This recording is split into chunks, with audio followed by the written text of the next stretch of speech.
I'm happy.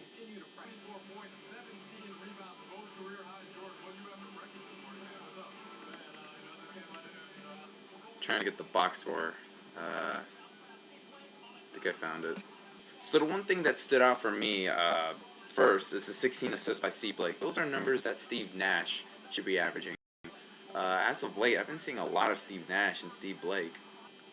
I believe Steve Blake, I think this is his fourth game in a row with 10 plus assists. I mean, he's been doing a great job facilitating, finding guys open looks, good passes.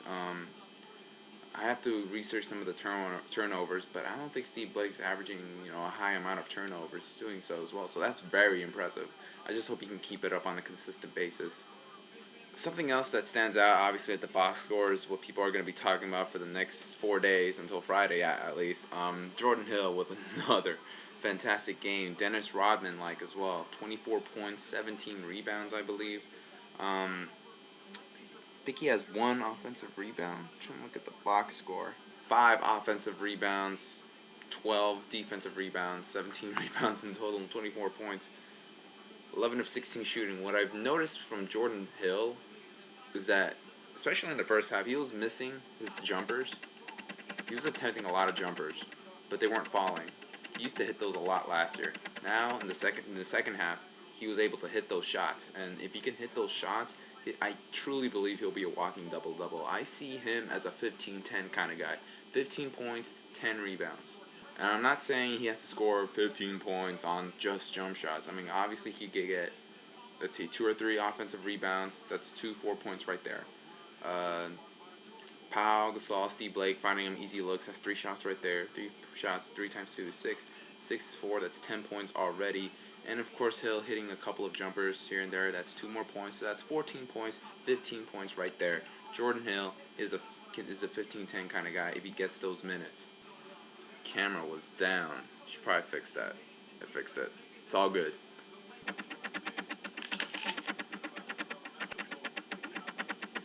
That was a good apple.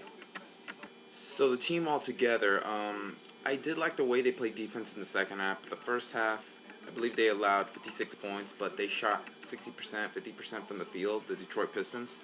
So obviously that's not going to cut it. They got way too many easy looks down low in the paint, and not just posting up and stuff. I'm talking about execution on plays, getting easy layups, easy buckets from the front court. Their front court is big. We don't have a big front court like we used to. The biggest, longest guy on that team is Pau Gasol, and even though he was on that championship team that established long, length, tough, size defense, and I was watching too much Sportsnet. But that second half, though, they really clogged the lanes, even despite the fact they were undersized. Obviously, Detroit has much more length and size than we do, but they did a really good job defending.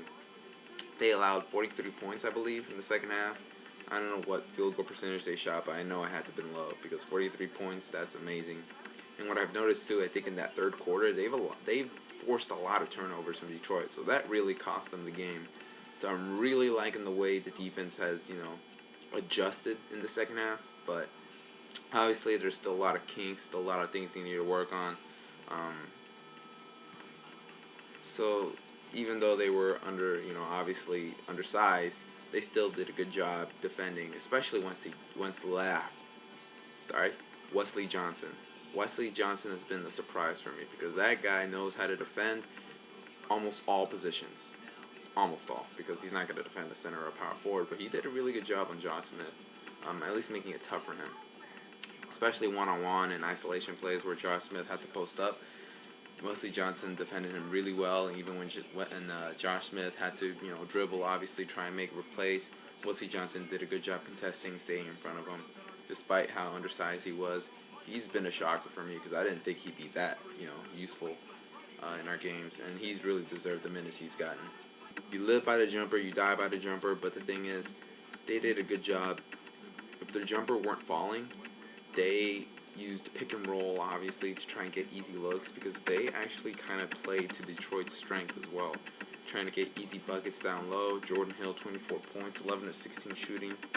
Pretty sure 5 or 6 of those field goals that he made were down low thanks to passes from Powell and Blake, and obviously getting dunks and layups down low. And they did a good job executing right there, even though when their jumpers weren't falling. And then obviously once they scored a lot of points in the paint, they were able to free up, the perimeter shooters like Jody Meeks and Steve Blake to hit long-range shots.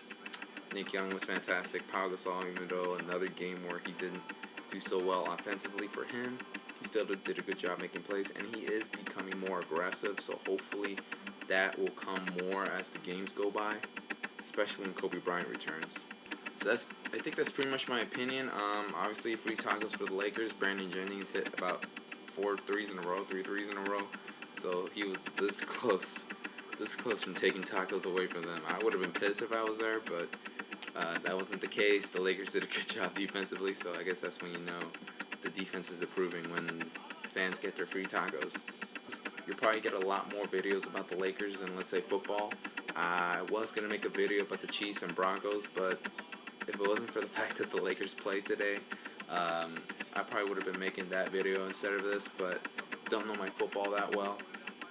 But I'll try my best next time I make a video about football. But basketball is really my thing. You're hearing a rattling noise coming from my laptop. Yeah, my laptop's broken and I need to get a new one. I would use my iPhone to record. I sometimes do that, but the thing is, it takes a while for it to get into my laptop, and then I gotta convert it to a WMV file. But then I gotta edit, then I gotta upload it to YouTube. That takes a while. So I really don't want to do all that work, considering it's a school night. Sunday night, I have school tomorrow, so. But I'll definitely get a new laptop sometime Christmas next month, birthday around that time. Thinking about getting a MacBook Pro, so hopefully that'll be a lot better, a lot more smoother, because I know this sound is irritating. But hope you guys enjoyed the video. I promise the videos will improve as the months go by, so be sure to subscribe. Yeah, so thanks for watching.